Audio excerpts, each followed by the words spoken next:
This movie is basically a salad at Olive Garden. It's super bland and there's way too much oil in it. Marlon, are you even trying at this point? Let's go pick these berries. Join us on a journey as we frolic through fields of filmmaking follies. Join us on this week's episode of Raspberry Fields Forever. You suck. What's up, everyone? Welcome to this edition of Raspberry Fields Forever. Hope you had a safe and wonderful Halloween. So, today we are going to be talking about The Formula, which is not a great film. It is something that I'm looking forward to talking about, but I don't think there's very much to talk about here today. Before we do, I need to get to introducing my co-host and podcast partner, Mr. Kieran Gibbs. Kieran, how you doing today, bud? I'm well. This is not the most offensive thing I've ever seen, but that doesn't necessarily make it good. The movie we're going to be talking about today is called The Formula. And fun fact, this is the only movie out of this bunch that was nominated for an Academy Award. The hell you say? Yes, it was nominated for Best Cinematography. That is the only Academy Award it was nominated for. And upon watching it, there's a resounding meh in that department. Like it's fine. It's not bad. I don't know if I'd nominate it for best. As much as I hated Windows, it had better cinematography. Which our leading man, I mean, he's a decent actor, I guess. He's a little bit bland. I wouldn't say he overacts by any means. I thought that the relationship between him and his female companion in it, Lisa, I didn't understand their relationship. I thought their relationship was a little bit unsettling just because she looked so young in comparison to him. Well, it's the 80s, dude. Like there's going for every male protagonist, there's going to be a young attractive woman who's going to be with him and sort of a love interest. That's just sort of a requirement to in order to be put into theaters in the 1980s. That's or anything before like 1997. George C. Scott plays this fella. His name is Barney Rain, and the way we meet Barney Rain is he's having like a court mandated weekend with his son when all of a sudden the police force, and this is in America at this point, and tells him about a murder that he's been assigned to, and it's someone he happens to know. Right. Right. And that's basically essentially what this movie is it's a murder mystery. Who done it? Somebody has died and it's this friend of Barney. So it puts him onto the case and it puts him onto the trail of some oil tycoons because the formula is basically a formula for synthetic fuel. It is something that would basically render fossil fuels and the need for them obsolete, and which case, many rich people would no longer have a steady income, and it'd be very unfortunate that these millionaires and billionaires lose money. You can tell whose side I'm on for this one, can't you? Yeah, it'd be so terrible if those poor people had to go from like 4-ply toilet paper to 3-ply toilet, but that'd just be the worst. Yeah, I will be honest with you though. This movie has a lot of social relevance to even today. I mean, it's talking about oil crisis, billionaire tycoons that are corrupt, and political systems that get in the way. And this is a lot of stuff that we even talk about and hear about in today's times. Oh yeah, absolutely. Because it's sort of this, I don't want to say neo-noir because I feel like that's giving a little bit too much artistic credit. It's essentially, like you said, it's a murder mystery, and it's the same sort of noir beats. It's this stoic, mysterious, old, conventionally unattractive fellow, but like his brutishness is what makes him attractive. And he's got the very pretty lady by his side, who I came to find her name is Martha Keller, who plays Letha. Who played Lisa? Yeah. Who plays Lisa? Who plays Lisa? Yeah, Martha Keller plays Lisa, and they're trying to solve Mr. Neely's murder, who was he was in the military. Yes, and this kind of gets explained in the a little bit in the first part of the film, because the first part of the film doesn't actually take place in the United States at all, and it doesn't even take place in like current time. It actually takes place during World War II. But we'll get into that here in just a second, because I think we're ready to move on to our next segment, which we call "God Save the Screen."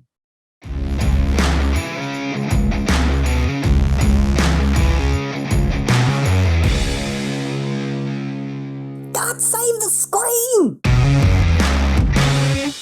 So we open in post-war Germany, like immediately post-war Germany. And then all of a sudden there's a sort of a car full of generals, and this unnamed general comes out and starts talking with this perceivable, like, kind of makeshift war room, and they know that the war is lost and that America's won, and so they're debating on whether or not to surrender. One, whom I believe to be Himmler, because there was Hitler and there was Himmler, who, again, that they're German Nazis, they got funny names, who gives a shit. Himmler is saying that they're going to surrender and give over what they know for amnesty, when this sort of blonde, square jaw opposing general is championing, Jesus Christ, for someone who's on a podcast, I can't speak that great, championing the Third Reich, bragging about the strength of the German army. He goes away. Oh wait, I forgot a part. After the blonde general with the square jaw leaves Himmler's sort of area, he leaves in a Jeep and gets flagged down by the American military. For the American military stopping like a car full of Nazis, they are really, really chummy with them. The lead general, whom we come to find out is Major Neely, gives him a pack of smokes and gives him like this really nice Zippo lighter, and they start like negotiating on information because the war's over. I'm gonna kind of praise the movie, believe it or not, here, because I thought that was kind of a bit of a nuanced take as far as like war intricacies go. And everything you see in like American culture and like American like film in particular, whenever you see Nazis, like, America, fuck yeah, we're gonna beat the shit out of every Nazi we see and we're not gonna negotiate with them. And that should be the case. But if you're actually looking at what happened in the war, we don't get to the moon without the Nazis. And so I thought that was kind of it was refreshing and it was nuanced that, like, yeah, these are Nazis, but this is also war, and this is also the American military, and this isn't like a propaganda portrayal where like we're just going to be all about liberation. No, the generals would like pick the bones and try to make some things happen so they could advance their military, and I thought that was actually kind of a neat sort of route to take with the film. But after we see this American major and this Nazi general walk off sort of chummy together, then we're transported to present day America, and that's when we meet George C. Scott's Barney Rain with his son. I believe the general's name that you were mentioning was General Helmut Clouden. Any German person named Helmut, I will always remember just because of Helmut Zemo. So, Helmut what? Helmut what? Helmut Zemo. I thought it was Baron Zemo. It's Baron Helmut Zemo. He is a baron. His name is Helmut and his last name is Zemo. You learn something new every day. Do continue. So yeah, it's contemporary Los Angeles. Barney is assigned to a case, and it's a case of a former boss and friend of his, Mr. Tom Neely. And he shows up to the Tom Neely's house, and he is going over the crime scene. And this is whenever we meet his partner, his ex-wife, who he still is in contact with. Like, they've been divorced for several years, he says, but they're still in contact, and she seems to still care a great deal about him. But there are a few little haywires here and there. She's not being completely truthful about her chain of communication, Jesse. The chain of communication is completely fucked up. She's lying. I was actually going to mention his partner, the Asian guy, who was like had to pull him off to the side whenever they first met each other and be like, all right, hey, we're going to be partners on this. You're not just going to kick me to the side and I'm just going to be one of your chumps that's going to go and get you coffee. We're going to treat this like we're 50-50 and we're partners, and you're going to treat me with respect. And then he's just, kind of giving him one of those, okay, would you like to come inside, please, motherfucker?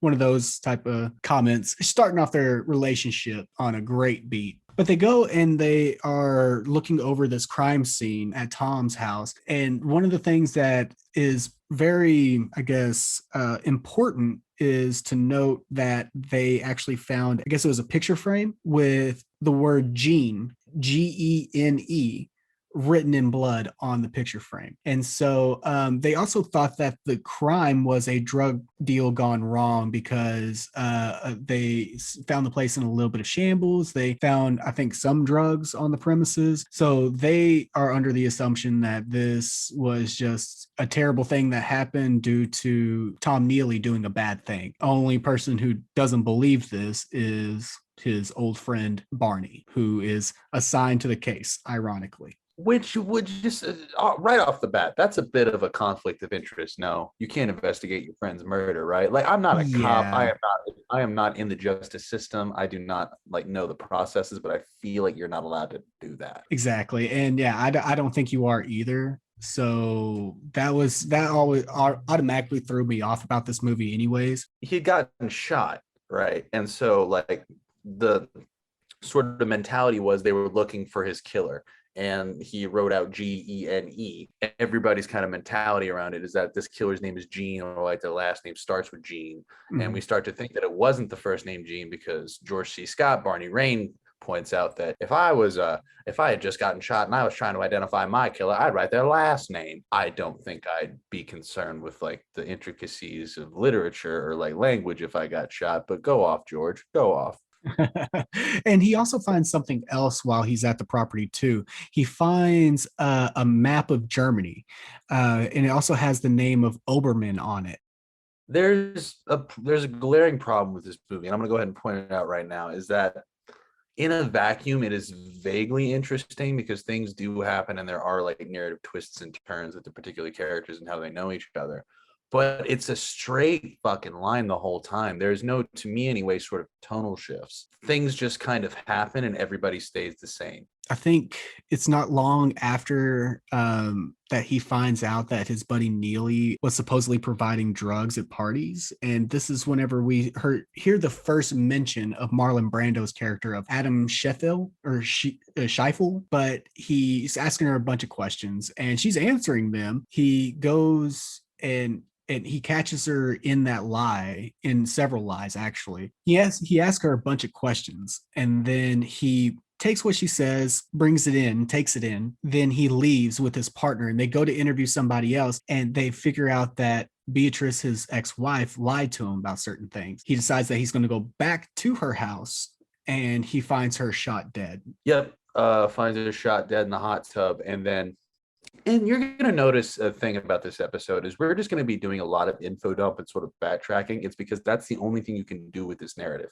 There's nothing really that there's nothing that hooks you to the moments or keeps you like sort of sequentially. It's like I was saying earlier, the moments just kind of run together because I watched this movie not 2 hours ago and I wrote things down, and I cannot tell you why certain people got killed or how certain people like found ways to Germany, because this is all in, what city was it? Los Angeles? Yes, it was Los Angeles. At this point, we have two people dead, the Neelys, Major Tom Neely and Kay Neely, who used to be married. And now, Jesse, how do we get to Germany? I really don't know. It ends up, oh no, what it ends up being is that he ends up needing to go to Germany because of the paper, and so he asks his chief, and they have to have that whole like hallway discussion of like it's not within the budget to be able to sending you over to Germany, and you're not going to have anybody back up, and you know you won't have anybody be able to take care of you, and so he's like, you know, I'll be okay, and I'll take it on, and I'll do it, and he ends up finding the money in the budget to be able to let him go to Germany.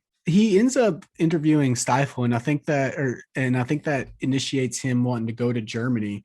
Um, and Stifle, Neely was actually working for Stifle as a bagman and was sending him overseas by the company to deliver money to business partners, stuff like that. And so there was the connection to Germany. And then doesn't the chief is actually part of Stifle's crew, right? Like he ends up calling and phoning in one of Stifle's goonies, uh, and tells him that Kane is taken.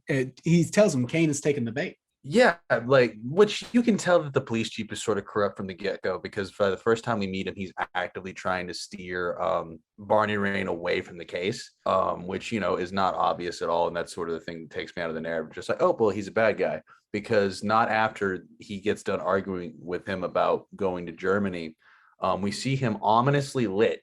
Like, you know, the classic bad guy lighting. We have the blinds coming in the back, the dimly lit. He was a cat in his lap short away from being the Godfather. And like you said, he's on the phone with some unknown German entity. And the thing I think that drives him to Germany is they find the phrase Genesis. That's what he was trying to write in blood. It wasn't Gene, it was Genesis. And that's the sort of phrase that is bringing us to some German city whose name I cannot be bothered to remember. Once he gets to like Berlin, Germany, he meets up with Paul Oberman, the guy from the crime scene that was written down on the map. They meet at the zoo in this very like open place, and they're like, you know, we don't have much time, and the guy's being very secretive about it, and he starts telling Barney about the synthetic fuel and the formula and what Project Genesis is, which is the formula for synthetic fuel, which would render fossil fuels obsolete. It would basically save us from any type of gas crisis, anything like that. The synthetic fuel formula was something that the Nazis had produced. It was part of that convoy that got stopped by the US Army in the very beginning. It is presumed that the US Army and Germany, or at least some people within the two organizations or the two countries, have been working together to keep this hidden from the public. So they meet at the zoo, and Oberman starts to tell him about the Genesis stuff. And then immediately, like the next scene, he walks outside and finds Oberman just dead on the street corner. But what I thought was very interesting was the fact that, like, they have this conversation, this meeting inside the zoo, which is a public zoo in Berlin, and there are people around, and they're talking to each other, and they're like, we can't be seen together. So Oberman walks one way and he walks the other way, and then he's supposedly just walking around this zoo, and then he walks outside, and there's Oberman just killed outside the zoo. And at this point, he's got to start making the connection that people that he's talking to are dying. So there's got to be some type of obvious connection, which I'm seeing it. I know you're seeing it, Kieran, but why doesn't he see it? He's the best man for the job. They specifically put him on this case. So I do not know what to tell you, Jesse. He is the smartest man in this plot, and he just can't figure it out. Maybe we're just super geniuses. Have you ever thought about that? Maybe we should just go to like Princeton University and figure out how to cure like cancer AIDS or some shit like that, because we're so fucking far ahead. I'm just saying, this guy is supposed to be like the end all beat all. This is supposed to be your Perry Mason, your guy who knows everything, your Sherlock Holmes. He's just missing the super obvious that there's someone within his organization who is letting his people know what he's doing, so they're killing them as soon as he gets information. And that's what I think is just very bland about this movie, is that it takes us from one scene to the next where he gets a little bit of information, but before we can move on to the next scene, we got to see that person died. But after Oberman is murdered, we are introduced to his niece, Lisa, who we mentioned earlier was played by Martha Keller. And so, as is 70s/80s movies law, it's a pretty lady and it's the main guy, so they're gonna bone eventually. So it was maybe 20 minutes before they started this, riding the German Sunday. Maybe, but I mean, let's not forget he met her at her uncle's funeral. So I mean, no better aphrodisiac than death. That's some game right there. You know what I mean? Right. He walks around looking like Johnny Sack from The Sopranos after a sauna, and he's just angry, and he has a horrible relationship with his son. But yeah, he can pull this hot German broad at a funeral any given day of the week. I fucking love the 80s, Jesse Rodden. Doesn't she end up sleeping with him at the apartment, and then she ends up like, yeah, that's right, because he asked her to accompany him as an interpreter. At that point, she immediately has again an ominously lit meeting with the ambiguously evil German man whose name I could not be bothered to remember, and just immediately gives away the con, like, oh, she's playing him. Yeah. The second scene she meets him, and it's the same sort of scene that was with the police chief earlier, like, oh, you got him in your snare, just it clearly indicating that she's the bad guy, and it's kind of robs the audience of something that might have been predictable otherwise, and that might have been why they did it, is because like a test screen could have happened. They could have been like, oh, well, we knew that they were the bad people all along, so just give away the game. But I think that that's just lazy, and I think that's just defeatist. I don't know about you. Well, this whole movie is lazy and defeatist because it's just moving from one fucking area to the next. It really is. Because after he meets up with Lisa, they go to see Professor Seibold, I think was his name. And he was somebody who worked on the formula, but he wasn't the person who invented the formula. So they get the money from, or they get the information from Seibold. And during that, he reveals that, oh, you have to go talk to this other person, Dr. Abraham Ezwa, who they presumed was dead. He's actually still alive, and you need to go talk to him. So it's just bouncing from one person to the next about this formula. Which that concept can work, because I understand just like many things being based around a conversation. Like My Dinner with Andre is just an entire conversation in the booth. And you can make an okay movie that's just different conversations and set pieces, because like fuck, a lot of American Psycho is just talking in an office. Well, in something like The Mandalorian, for example, is something that is like, okay, he has a specific task and he needs to jump from place to place to place to get a little bit more information to move on to the next place to get where he needs to go. I can see all of that, but it just wasn't done well in this movie because it was, hey, we're going to move from this scenario to this scenario that is the exact fucking same that you just left. It's just a different person. It's rough. It was a hard one to get through. I had to take like 3 or 4 pauses on it, and I had to go back 20, 30 minutes at a time sometimes, just because I was just like, I have no idea what's happening and it's so boring that I want to fall asleep. And that's why I'm having such a hard time recounting it, because it's so nothing. Like every problem I had with Raise the Titanic, it's sort of that situation. And not for nothing, but when we see Marlon Brando, because this is the same sort of situation we got with, and it's the third time this has happened with Alec Guinness and Gene Kelly in their particular movies that we've seen. Like you've had the golden age legend actors come and do these sort of bit parts for your bad movie. But at least Alec Guinness and Gene Kelly could be bothered to learn their fucking lines, because you can clearly see what's meant to be a hearing aid, I suppose, in just Marlon Brando's left ear, which is clearly him getting fed his lines. Because the way he does his shtick, and this is how you see most of his movies, like after Godfather, is just he looks around in the distance, says his lines pretty well, and then just keeps like looking around, because you can clearly hear like people are telling him his lines as he's saying them. And that's the kind of care we're putting into this movie. It feels like the world's like most boring RPG. I mean, it is. It's a movie that I feel like had a lot to say, but executed it so poorly. Because I feel like there is a good movie in here somewhere. Just the whole execution of the actual story was not great. So where are we even at this point? Because we're at our third study conversation. Yeah. Because I think they've attained the formula at this point, I think. No, not quite yet, because God damn it, they haven't even attained the formula? not yet. No, because Motherfucker. Cybold gives them the information to go meet up with the inventor of the formula. I believe his last name was Ezwa. I can't remember. Dr. Abraham. But they figure out that he's still alive, and someone gave our main character a little bit of information. So obviously that person's got to die, and he's shot in the head through a window. And so we're on to the next segment where we meet up with Ezwa. He writes down the formula for Kane. So we're finally got to the formula. Once he writes the formula down and gives it to Kane, he makes Kane promise to make the formula public. Like he doesn't want it to get buried again or anything like that. So that was kind of the stipulation. He would write it down and give it to him as long as he made sure that it got out and it got public. Which something we need to point out is that this formula it's supposed to replace fossil fuels. And do you know what the base is, my friend? The completely, ever renewable source that is coal power. Just switching from fossil fuels to coal, because that's what this formula is synthesized from, coal energy, which is just so good for the environment.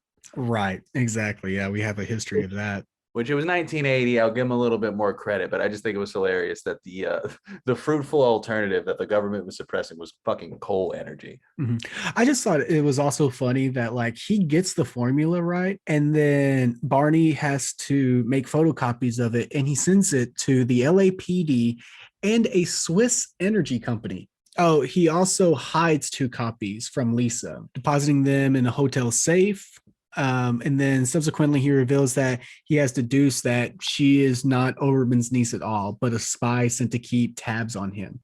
Lisa admits it, but claims she didn't sleep with him because of it. So it's kind of one of those like Bond seductresses that's like, oh, I couldn't resist your devilish looks, but I'm still a femme fatale. So I couldn't resist you looking like the dad who yells at their daughter at the softball game. He looks like Meatloaf from the opener for Black or White, the Michael Jackson video.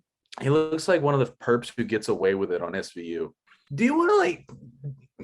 I have to describe how this woman like came to come on to him essentially, because Lisa has a nightmare.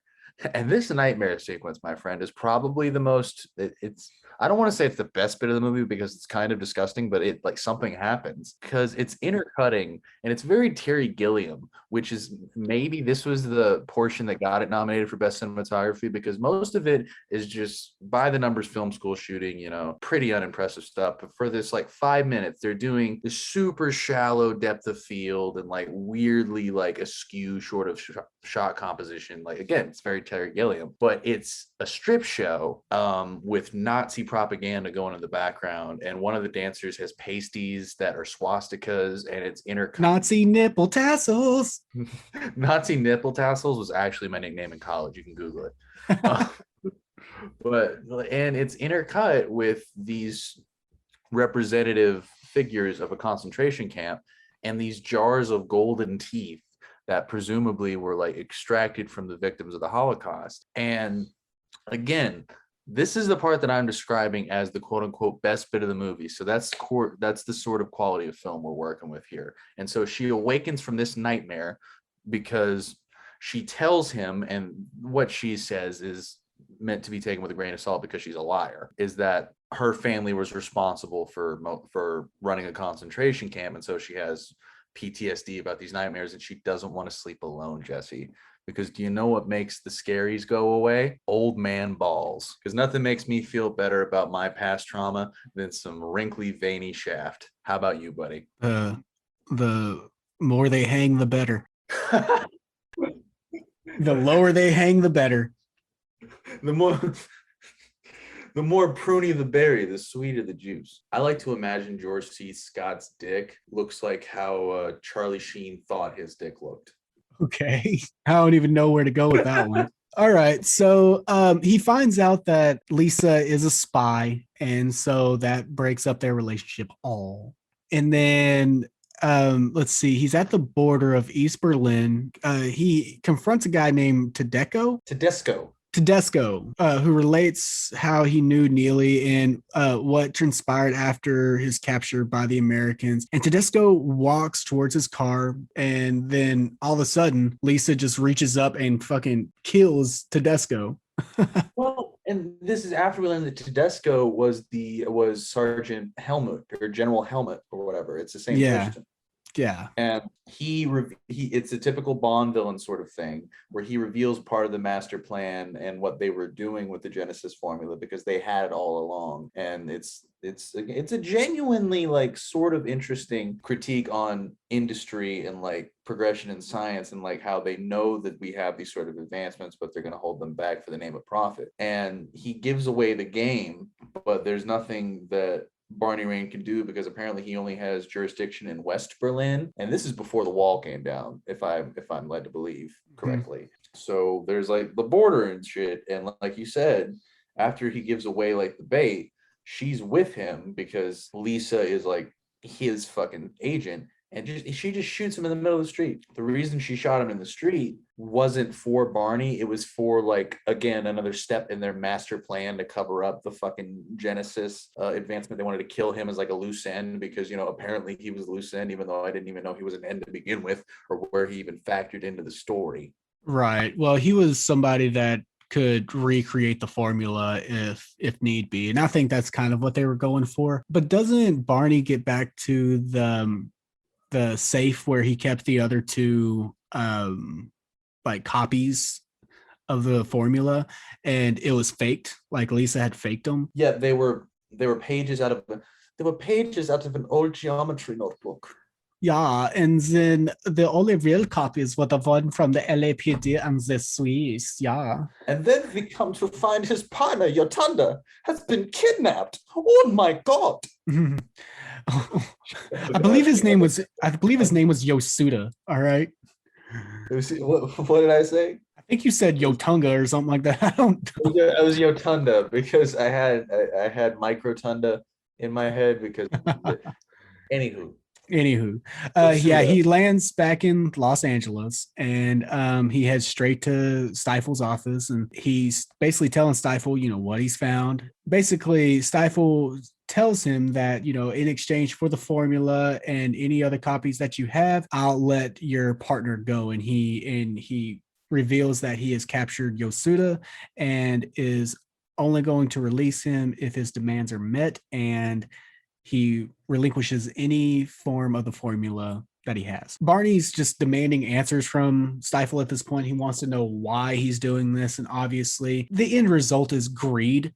That's all it is that he Stifle doesn't want the formula to go out because if he did, he would lose tons of money because he has so much money wrapped up in the oil industry. And it would honestly render a lot of problems obsolete, including wars and stuff like that, because a lot of wars are fought over oil and a lot of power is held by people who are in the oil industry and stuff along those lines. They're not in the oil business, they're in the oil shortage business. Because this point in the movie, like you're saying, is I would presume that it was scripted entirely different. Mm-hmm. And since Marlon Brando was cast in this fucking thing and you can see his earpiece, it's just him and George C. Scott for the last literal like 15 minutes of the movie. They're just chatting in a room, getting your money's worth with Marlon Brando. And they're having like, again, George C. Scott doesn't go anywhere big, except for earlier at East Berlin, he says something in German and he yells kind of loud. But other than that, this is the like peak of his acting ability. But it's mostly just conversational and just like whack and just like diatribe and pontification and not really chewing scenery. Right. It's like if they made a fucking Austin Powers movie at the White House in 2006 and Dick Cheney was giving his ending speech. You know what I mean? Mm-hmm. Like, it's just a big oil diatribe that maybe Brando's making up off the cuff. I assume he paraphrased a bunch. The thing that gets me about this movie is he's telling him everything, and for whatever reason, we're led to believe that Barney Raines, like, Goose is cooked and he's been set up as this patsy. And he says that like, oh, you set me up as the patsy. Patsy for fucking what? What is the plan here? Yeah, he's the one. And this is what I don't understand is that they call him the patsy, but it's not really a patsy. He is somebody who is luring these people out that they are truly intending to kill. They don't have anything really against Barney or want Barney dead. It's anybody who is related to this Genesis project. And really, Barney's just the guy who pulls these guys out of hiding for them to get killed. It basically ends with like, a stalemate of I got you, no, I got you, because he starts Stifle thinks he's won because all the people are dead and there's no more copies of the formula, or at least he thinks so, until Barney tells him that there are some copies that have been sent to the LAPD in the Swiss people. After exchanging the formula for Yosuda's release, he demands answers from Stifle. Stifle then outlines the cartel's plan since the end of the war to keep the formula a secret. They had been able to keep the secret until the Swiss businessman Tauber began searching for the members of the original Genesis team in the hopes the team would recreate the formula. Tauber's actions made the members of the Genesis team a liability to the cartel, so Stifle had pulled strings to get Barney sent on a trip to Germany, which would serve as a cover for the cartel's plot to eliminate the remaining members. I just read that straight from Wikipedia, and I still don't know what the fuck that means. It's a long walk for a short drink of water is what it means, Jesse, because at this point, this is the end of the movie. For what, like, because I can't even tell who's Goose is cooked at this point, because I thought he's telling him he's doing all this stuff and why all these people died. Marlon Brando is telling George C. Scott that is. But then for whatever reason, it's a big deal because the Swiss have the plans now. And then George C. Scott leaves Marlon Brando's office feeling really good about himself. And then Marlon Brando calls one of the Swiss people. It was Herr Tauber. Fucking who gives a shit? He calls one of the Germans, Tauber, and just says to sit on it for 10 years.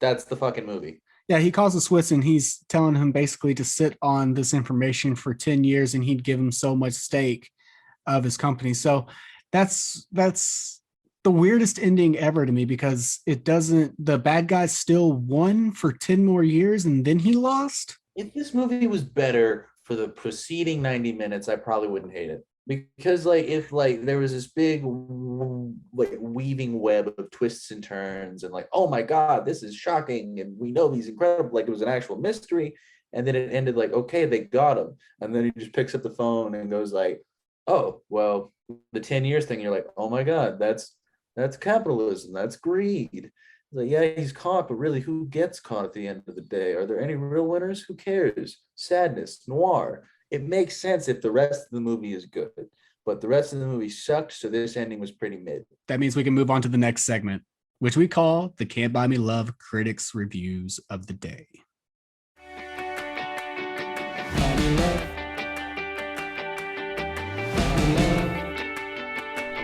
It's the Can't Buy Me Love Reviews of the Day. Come on, let's hear them out. Oh, hell nah. Okay, so my first review I have is from Paul Brenner of filmcritic.com. Now, he believes a lot like we do. I want to give somebody a voice that kind of believes what we do. And he says, plays like a tedious checklist of murders without a scorecard. Yes, we've been sitting here talking for what, almost an hour, and they put that together. They essentially got the ethos of what we were trying to get across. Exactly. Words. And then I got one more for you. This is from Frederick and Mary Ann Brissot of the Spirituality and Practice magazine. All right. I don't know why this would be in there, but this is dated January 29th of 2004. And it says, the formula is an intriguing thriller that raises many questions about business ethics and the moral bankruptcy of the very rich. And they gave it a 8 out of 10 stars. I would like to see the movie they watched. Right. I mean, there's nothing intriguing about this. And if you really want to call this anything, it is not a thriller. It's a drama, because if it was a thriller, it would have points that would excite and or thrill you. I have a pretty insightful bit of criticism from Mike Allen. He left this review over at Letterboxd. A boring oil / Nazi / love story, ellipses, question mark, skip it. 1.25 star. Now let's move on to our next segment, which we call It's the End of the Flick as We Know It. And I feel pretty goddamn mid. And now, for the moment you've been waiting for, it's the end of the flick as we know it! No, seriously, get out. Go on. Get. Shoot. All right, and it's the end of the flick as we know it. We'd like to talk about anything else, anything that we want to add to the film. We give you a little bit of our interpretation of the film, what we are in our last thoughts of it before we put it on our sour scale, and we rank it with our other films. We also give you some box office numbers if there's any trivia that we can come up and find or anything like that. We'll give that to you as well.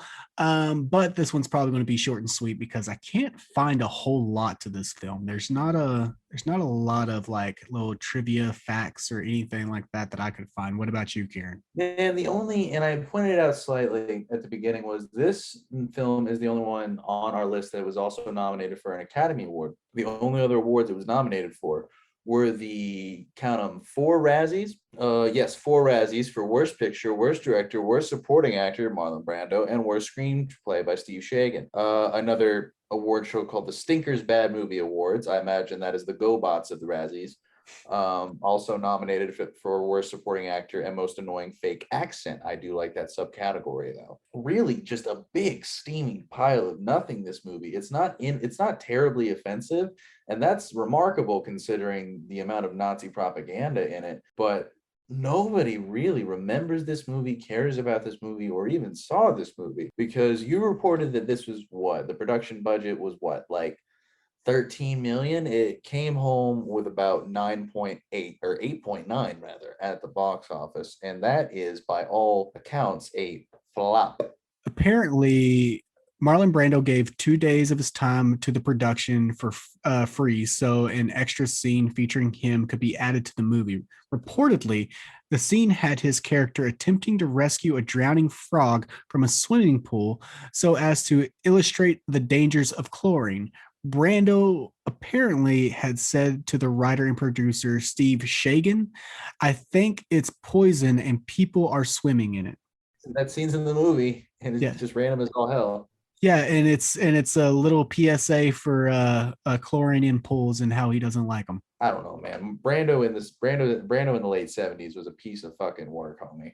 Another interesting fact that I found was this was the final movie for Marlon Brando before his self imposed retirement from acting. Brando did not appear in another movie until A Dry White Season in 1989. So this essentially stopped his movie career for 9, 10 years. I feel as if there's a decent movie somewhere in there, and I feel like it does have something to say. And that is my big issue with some of these movies, like Windows in particular, or fucking The Jazz Singer. What does this film have to say? And I think this one has a lot more to say than most of the ones we watched, but the way it says it is just so unremarkable and just not memorable. I agree. This film is one of those ones to me that, like, and this might just be me, and you hear me out, Kieran. And if you think differently, well, fuck you. Fuck you, buddy. I'll fuck you, guy. I believe that whenever we're talking about in the age of reboots and re-releases and all of that, redos and all of that, we need to redo films that were not great to begin with. If it was what if they were films that were great whenever they came out and stuff, those are not films that need to be redone. Let's give an opportunity to some films that, you know, missed the mark or had all the potential in the world, but just was not executed correctly, and give those guys a shot at a reboot or a redemption, because this to me is a film that is very relevant to today. It's something that could really play very well in today's culture. There is something there with like doing a Martin Scorsese Departed style noir crime flick centered around the oil industry. I really like that you mentioned that, because I've been a proponent of that mentality for years, and we never really see it. Like I've been saying for years, we should remake Suburban Commando with one of them Cena rock types. And I think you're absolutely right. There's something here, and if you can tie it into like green energy, for instance, you can make it something cool. My friend, do you have anything before we get to our sour scales? Nope. Let's go ahead and put it on the sour scale. So, Kieran, I'll let you go first, my dude. All right, sitting comfortably at number one is going to be The Nude Bomb. Sitting at number two, quite comfortably as well, as Friday the 13th. Number three is going to be Xanadu. Number four is going to be Saturn 3. Number five is going to be The Formula. I'm going to put it right above Raise the Titanic. Raise the Titanic at number six. We're going to put The Jazz Singer at number eight. Or no, The Jazz Singer at number 9 and Windows at 10. That's my sour scale. What about you, buddy? Mine's going to be relatively the same as yours. The only difference is going to be our top ones, man. I still disagree with you about The Nude Bomb. As much as I love The Nude Bomb, it still doesn't hold a candle to what Friday the 13th invented and what it revolutionized. So I'm still going to have to put that at number one. Nude Bomb is comfortably at number two. Those aren't going to change. That's set in stone. Number three, Xanadu. Number four, I'd have to do Saturn 3. Number five would be, I'd probably be with you. I think this is definitely more enjoyable than the Titanic or Raising the Titanic. And then Raise the Titanic would come in sixth. I'm just going to keep going down the line and just say seven. I will put The Jazz Singer, because Neil Diamond in blackface is pretty bad, but it's still not as bad as how The Windows treats lesbian women. So The Windows is still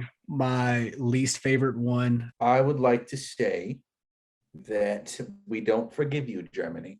I know it's been a long time, but we still don't forgive you. I'm an attention whore and I'm an attention addict. And I will suck dick for the slightest bit of validation that is not going in the cut. Now, come on, baby. Let's get to those plugs. Man, fuck these drugs. I think it's time we spread some plugs. You got those plugs? Hey, man, let me get some of them plugs. I'd say this baby for a plug. There you go. Did you want to, because you do a little song usually for the Plugs on Drugs jingle. Well, I don't, it's not consistent. No, but I left it in the last one. Oh, Dad, boy, I'd like some crack and love from internet strangers. That's all I got, man. It's your thing, man. You have to tag it on to Plugs Not Drugs. Don't fucking put me in a box, Jesse. Do not artistically fucking limit me. Just because I do one thing here, one thing that's like asking Andy Kaufman to do fucking vodka at a stand-up event. How fucking dare you? I am a poet. Fuck you. I'm gonna do my plugs, not drugs first. I usually ask you to if you want to do it first. I'm gonna do it first this time. All right. I don't really have a lot to plug. I do want to throw out there that Rod and Reels right now, we are in a couple festivals. So we've actually pulled Daddy's Girl offline for right now just because I think we might get into a couple more film festivals. I'm hoping so. So we'll know within the next few weeks if we got into that. I also have t-shirts available for sale. We've got some really, really cool ones out there. We just actually dropped some more here recently. I got one that I think is totally dope. It looks like straight out of Compton, but it says straight out of production. And on the back it says Rod and Reels. I absolutely love the shirt. I think it's worth the price of it. So definitely get out there. If you don't like it on a shirt, that's fine. We have coffee mugs, we have canvas bags, we have laptop cases, phone cases, anything and everything you could possibly want. You can get that image on it. Kieran, what you got? Here, next about a week from Tuesday at 2 a.m., I'm gonna be caterwauling on the corner of Hickory and Avenue C with some bongos. Then I also just recently wrote a treatment for a porn parody of A Christmas Story. You'll shoot your eye out, means something completely different. And I currently have a GoFundMe for my arson case. So if you can donate to that, that'll be fun. But no, seriously, I really just have the usual shtick. Radio War, always go check us out. Again, donate to anything Rod and Reels. So with that being said, I think that's all the berries worth picking this week. I'm Jesse Rodden. I'm Kieran Gibbs. And we'll see you in the fields next week. Bye for now.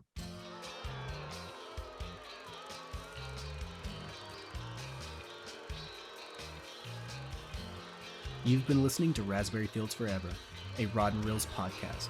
Available on Apple Music, Spotify, YouTube, or wherever else you receive your podcast. You can go to the website www.rodandreels.com for even more content. Thanks for listening.